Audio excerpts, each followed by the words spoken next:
welcome my channel. Subscribe. Ani Play. Bismillahirrahmanirrahim. Assalamualaikum warahmatullahi wabarakatuh.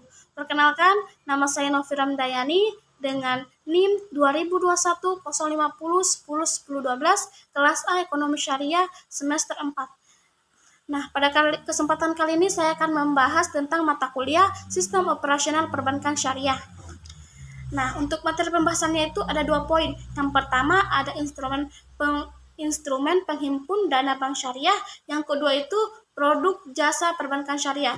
Nah, kita akan membahas materi yang pertama tentang instrumen penghimpun dana bank syariah. Antara lain itu ada deposito, giro, dan tabungan. Nah, untuk penjelasan sendiri, deposito itu merupakan dana investasi yang ditempatkan oleh nasabah yang tidak bertentangan dengan prinsip syariah dan penarikannya hanya dapat dilakukan pada waktu tertentu sesuai dengan akad perjanjian yang dilakukan antara bank dan nasabah investor.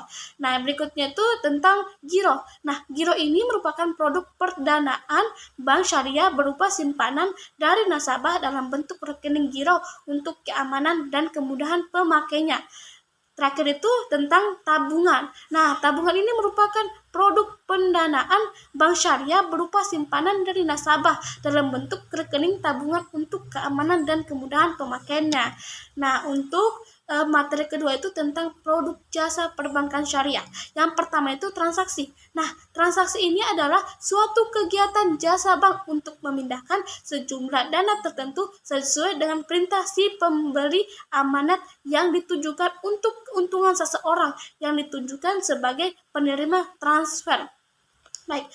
Transfer uang keluar atau masuk akan mengakibatkan adanya hubungan antara cabang yang bersifat timbul balik. Artinya, bila satu cabang mendebet, cabang lain mengkredit.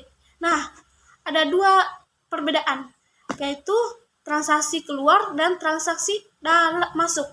Nah, untuk transaksi keluar adalah satu jenis pengiriman uang yang dapat menyederhanakan lalu lintas pembayaran adalah dengan mengirim uang keluar. Nah, untuk transaksi masuk di mana bank menerima amanat dari salah satu cabang untuk membayar sejumlah uang kepada seseorang beneficiary. Dalam hal ini, bank membayar akan membukukan hasil transfer kepada rekening nasabah beneficiary bila ia memiliki rekening di bank pembayar. Berikutnya itu jenisnya ada inkaso. Nah, inkaso adalah pemberian kuasa pada bank oleh nasabah atau baik perusahaan maupun perorangan untuk melakukan penagihan terhadap surat-surat berharga atau baik yang berdokumen maupun yang tidak berdokumen yang harus dibayar setelah pihak yang bersangkutan atau pembayaran atau terkait berada di tempat lain atau dalam atau luar negeri. Nah, menyetujui pembayarannya. Nah, selanjutnya itu tentang clearing. Apa itu clearing? Nah, di sini akan kita bahas. Clearing adalah suatu cara penyelesaian utang piutang antara bank-bank peserta clearing dalam bentuk warkat. Nah, atau surat-surat berharga disebut di suatu tempat tertentu. Clearing terjadi antara 2 bank berbeda yang lokasinya sama kota. Nah, berikutnya ini Sistem Bank Indonesia atau BIRTGS. Nah, Sistem Bank Indonesia Real Time Gross Settlements atau BIRTGS adalah suatu sistem transfer dana elektronik antara bank dalam mata uang rupiah yang penyelesaiannya dilakukan per transaksi secara individual. Volume transaksi RTGS agregat adalah jumlah transaksi yang diproses dalam sistem BIRTGS pada periode waktu tertentu. Nah, untuk perbedaan transaksi, inkaso, clearing, sistem Bank Indonesia BIRTGS yaitu yang pertama, transaksi. Nah, transaksi ini perbedaannya waktu tiba uang sangat cepat.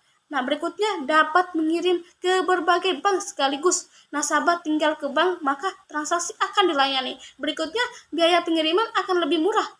Terakhir itu transaksi juga bisa dilakukan lewat m-banking. Nah, kedua itu tentang inkaso. Nah, perbedaan inkaso ini ada 2 yang saya ambil.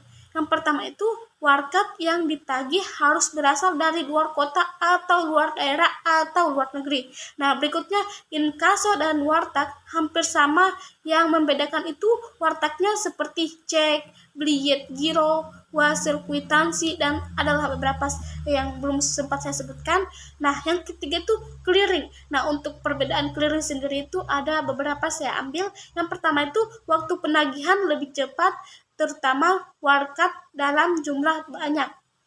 Berikutnya, warkatnya hanya berasal dari kota yang sama, tidak boleh kayak beda kota begitu.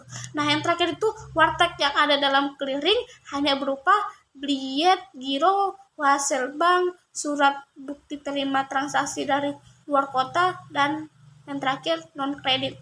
Ya, yang keempat ini sistem bank Indonesia. Nah, perbedaan sistem Bank Indonesia atau BIRTGS ini digunakan untuk memproses transaksi yang termaksud giveaway payment system ya, dan bersifat segera. Nah, terakhir itu pada proses pembayaran penggunaan BIRTGS dilakukan per transaksi secara seketika dan tidak dapat dibatalkan dan hanya melayani transaksi kredit. Nah, itulah tadi penjelasan singkat dari PPT saya atau PowerPoint saya. Kurang dan lebihnya mohon dimaafkan. Wabillahi taufiq walhidayah. Wassalamualaikum warahmatullahi wabarakatuh.